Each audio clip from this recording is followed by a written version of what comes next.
Check பண்ணி பாருங்க. சரி இருங்க பார்க்குறேன். சார் கொஞ்சம் நீங்களும் கூட வாங்க.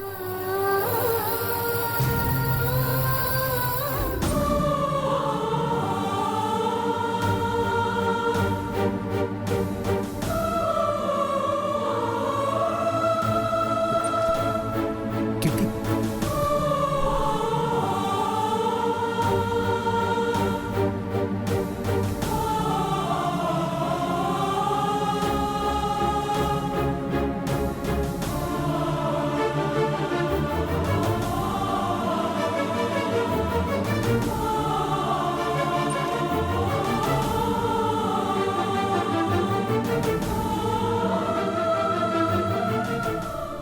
என்ன ப்ரோ இது?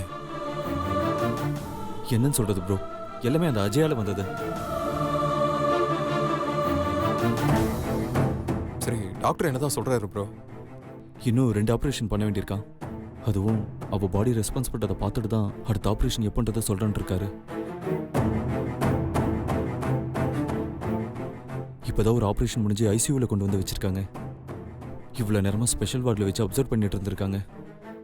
கொஞ்சம் பரவாயில்லன்றதுக்கு அப்புறம் தான் இங்கே ஐசியூல கொண்டு வந்து வச்சிருக்காங்க.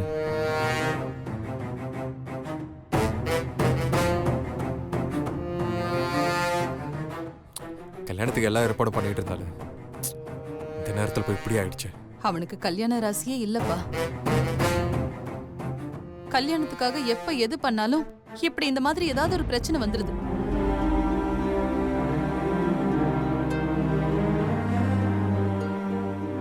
ஆனா இது ரொம்ப பெருசு. இப்படி எல்லாம் நடக்கும் நாங்க யாருமே கொஞ்சம் கூட எதிர்பார்க்கல.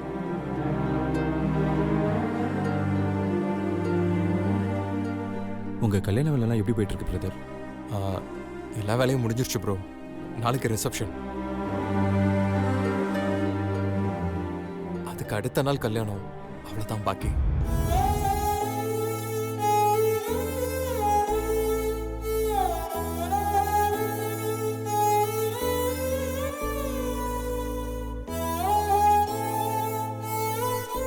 உங்க கல்யாணத்துக்கு என்னால வர முடியுமா தெரியல.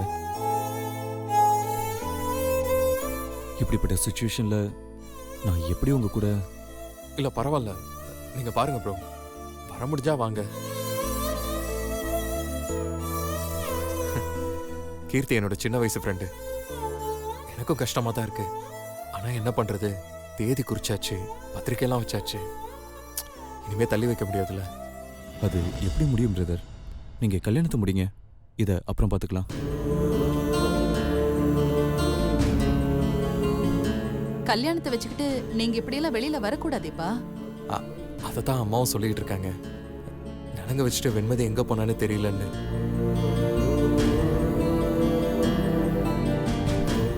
இது நல்லதுக்கு இல்லைன்னு வேற ஒரு பக்கம் புலம்பிக்கிட்டு இருக்காங்க. நலங்க வச்சுட்டு அவ வெளியில வந்திருக்கா?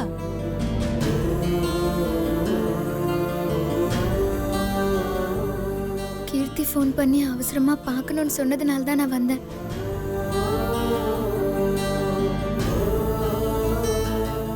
வந்த இடத்துல இப்படி ஆயிடுச்சு.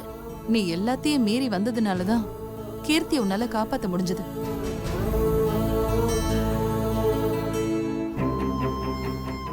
வெண்மதி இங்க வந்திருக்கிறது எங்களுக்கு தெரியவே தெரியாது. நாங்க அவங்க எங்க போனாங்கன்னு தெரியாம ஊர் புற தேடிக்கிட்டு இருக்கோம். எதாச்சும் கிருஷிக்கு ஃபோன் பண்ணா அவங்க இங்கதான் இருக்காங்கன்னு சொன்னாரு. அதான் அவங்கள கூட்டிட்டு போக வந்திருக்கேன்.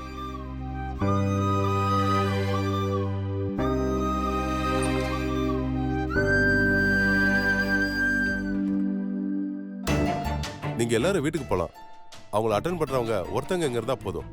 அதுவும் வார்டுக்குள்ளெல்லாம் போகக்கூடாது, இன்ஃபெக்ஷன் ஆயிடும். ஏதாவது அவசரம்னா வீட்டில் இருக்கவங்களுக்கு கம்யூனிகேட் பண்றதுக்கு தான் அவங்க, இல்லைன்னா நர்ஸ் பண்ணுவாங்க. ஏதாவது தேவைப்பட்டா வாங்கிட்டு வந்து கொடுக்கறதுக்கு ஒருத்தர் மட்டும் வெயிட்டிங் கார்டில் இருக்கலாம். அவங்கள நாங்கள் பார்க்கலாமா டாக்டர்? சரி, இப்போ யாரையும் அலோவ் பண்ண முடியாது. அட்டெண்டரை தவிர மற்ற எல்லாரும் நாளைக்கு காலைல வாங்க. சரி டாக்டர்.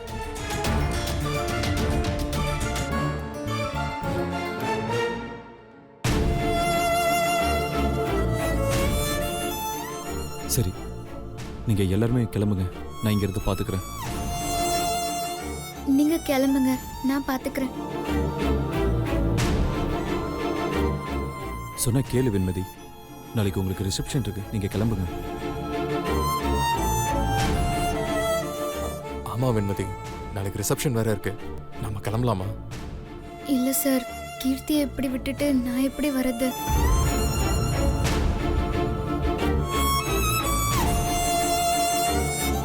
பரவாயில்லைங்க, நீங்கள் போய் கல்யாண வேலையை பாருங்க, நான் இங்கேருந்து பார்த்துக்கிறேன். சொன்னா கேளுங்க வெண்மதி, நீங்கள் கிளம்புங்க. இல்ல வெண்மதி கொஞ்சம் பொறுப்போட பாத்துக்குவா. அதனால அவ இங்க இருந்தா நல்லது.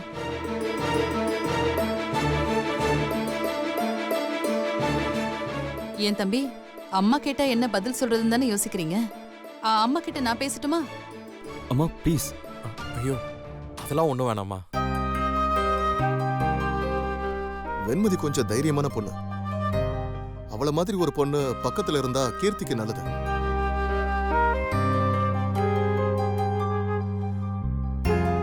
நாம இந்த நர்ஸுங்களை நம்ப முடியாது. அவங்க கடமைக்கு வேலை செய்யறவங்க. ஆனா வெண்மதி அப்படி இல்லைல்ல.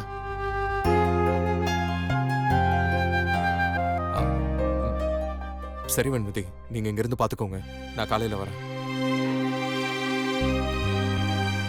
பிரதர், இல்லை நீங்கள் அவங்களை இல்ல கூட்டிட்டு இல்ல போங்க. பரவாயில்ல ப்ரோ, இருக்கட்டும், ஒன்றும் பிரச்சனை இல்லை. அக்கா, நீங்கள் 2 பேரும் வீட்டுக்கு கிளம்புங்க. நான் அன்பு அனுப்பி வச்சுட்டு நான் வெயிட்டிங் ஹாலில் வெயிட் பண்ணுறேன். நான் வர வரைக்கும் மாமாவும் மகேஷ் வேணா இங்கே இருக்கட்டும். மாப்ள, நீ போறதுனாலும் போ. நானும் மகேஷும் வேணா இங்க இருக்கோம். இல்லை, நீங்கள் போகிறதுனா போங்க. எதுக்கு குழப்பம்? நம்ம 3 பேரும் வேணா மாத்தி மாத்தி இருப்போம். இப்ப வேணா அவரை வெளியே அனுப்பிச்சிட்டு வரலாம். வாங்க. போலாம் மாமா. வாங்க போலாம். பாத்துக்கோமா. ம்.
கீர்த்தி, ஐயோ, கீர்த்தி என்னாச்சு? கீர்த்தி, டாக்டர் யாராவது வாங்க, சீக்கிரம் வாங்க டாக்டர். என்னம்மா, என்னாச்சு? தெரியல டாக்டர். சரி, நீங்க வெளியில போங்க. போங்க. நான் திடீர்னு பார்த்தா இப்படி துடிச்சிட்டு இருக்கா. சரிம்மா, நீ வெளியில வெயிட் பண்ணு. சிஸ்டர், இன்ஜெக்ஷன் கொடுங்க.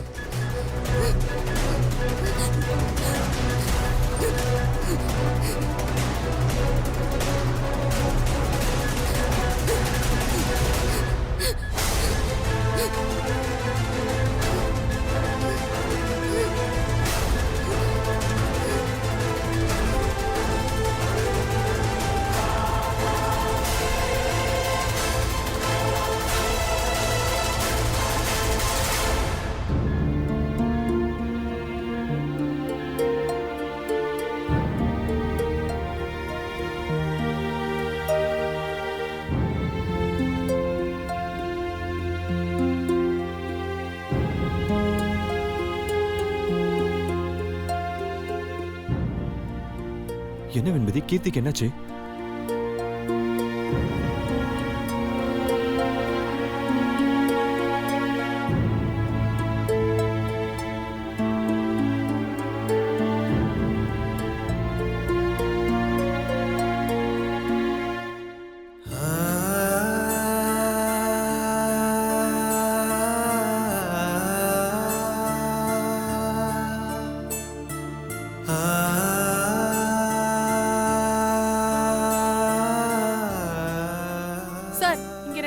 நிக்க கூடாது சார். ஒருத்தருக்கு தான் பெர்மிஷன். முதல்ல இங்க இருந்து கிளம்புங்க.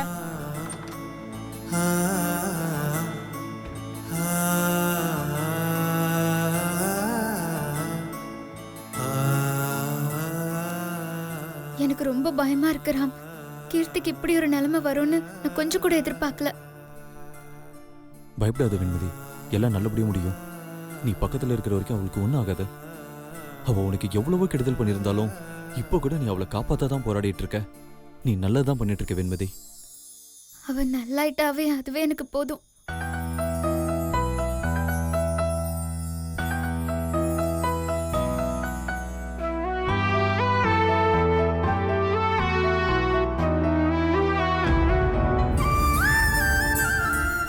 உன்னோட மனசு யாருக்கு வரும்? இவ்வளோ நடந்த பிறகும் அவளுக்காக நீ ப்ரே பண்ற பாரு. இதுதான் வெண்மதி எனக்கு உங்ககிட்ட ரொம்ப பிடிச்ச விஷயம்.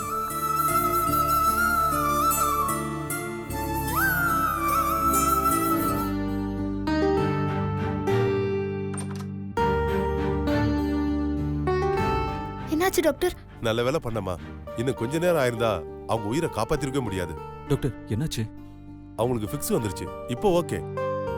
அவங்க ஏதோ மன போராட்டத்துல இருக்காங்க. அதனால தான் இந்த மாதிரி எல்லாம் நடந்திருக்கு. அது என்னன்னு கண்டுபிடிச்சா நாங்க ட்ரீட்மெண்ட் எடுக்க கொஞ்சம் வசதியா இருக்கும். நீ போய் ரெஸ்ட் எடுமா. நான் அவங்கள பாத்துக்க 2 நர்ஸையும் ஒரு டாக்டரையும் போட்டிருக்கேன். அந்த நர்ஸை நான் வேலையை விட்டே தூக்கிட்டேன்.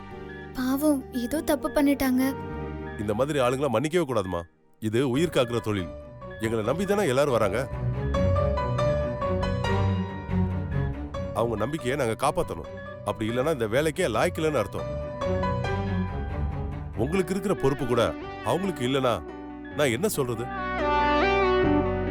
நீங்க மட்டும் இல்லைன்னா இன்னைக்கு இந்த ஹாஸ்பிட்டலுக்கு பெரிய கெட்ட பேர் ஆயிருக்கும். ரொம்ப தேங்க்ஸ்மா. இதுக்கு எதுக்கு தேங்க்ஸ்? எப்படியாவது கீர்த்தி நல்லா ஆகணும், அதுதான் என்னோட நோக்கம். கடவுள் மனசு வச்சா அது நடக்குமா?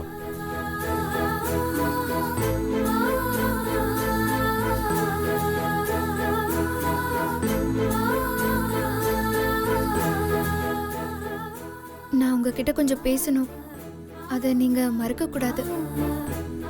சொல்லு, என்ன விஷயம் வெண்மதி?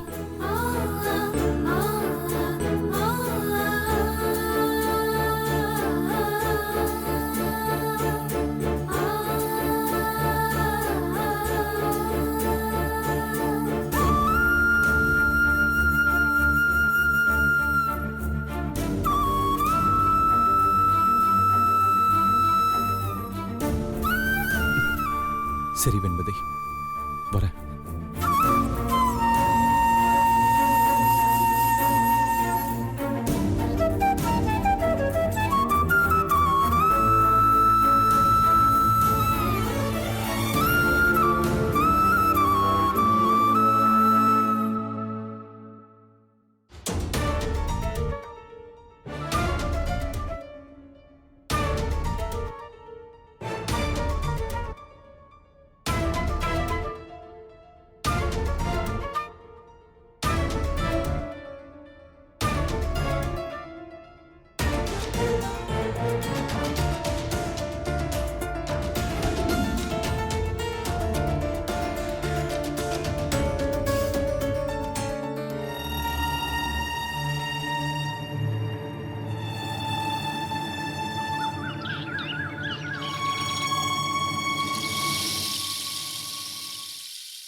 கீர்த்தி எப்படிமா இருக்கா?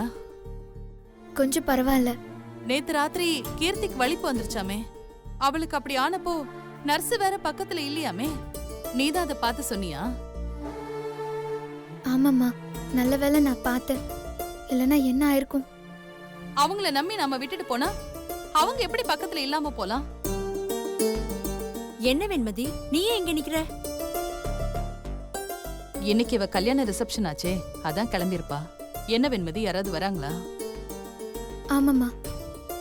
சரி, நாங்க போய் கீர்த்தி எப்படி இருக்கான்னு பார்த்துட்டு வரோம். ம். வா. ம்.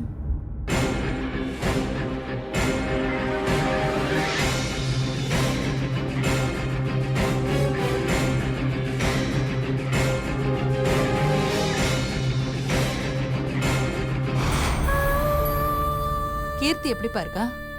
இன்னும் அப்படியே தான் இருக்காத்த. அதுவும் டாக்டர் வந்து சொன்னாதான் தெரியும். ஆமா, கிருஷ் எங்க இருக்கான்? உள்ள கீர்த்திய பாத்துட்டு இருக்கானா? இல்லம்மா, வெண்மதியும் கிறிஷும் வெளியில தான் எங்கேயும் நின்னுட்டு இருந்தாங்க. வெண்மதி வெளியில தான் நின்னுட்டு இருந்தா, கிருஷ்ஷ பாக்கலையே.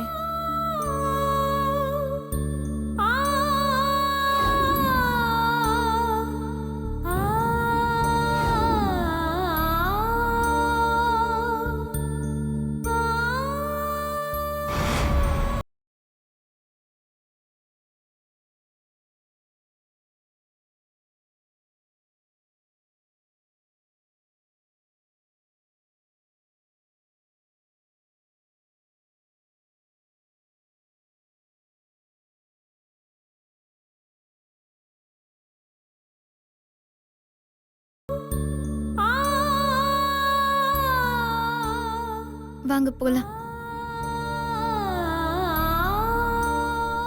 இல்ல வெண்மதி, வேண்டாமே. இதுக்கு மேல யோசிக்கிறதுக்கு எதுவும் இல்ல. வாங்க போலாம்.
என்ன பண்றீங்க நீங்க?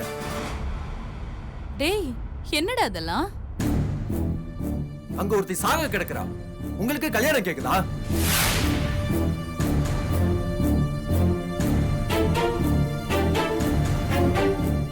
அவ எதுக்காக இவ்வளவு நாள் காத்துக்கிட்டு இருந்தாலோ இப்போ இந்த நிலைமைக்கு ஆளாயிருக்கா. அது எல்லாத்தையும் மறந்துட்டு நீங்க பண்றது ரொம்ப தப்பு கிரிஷ், ரொம்ப ரொம்ப தப்பு.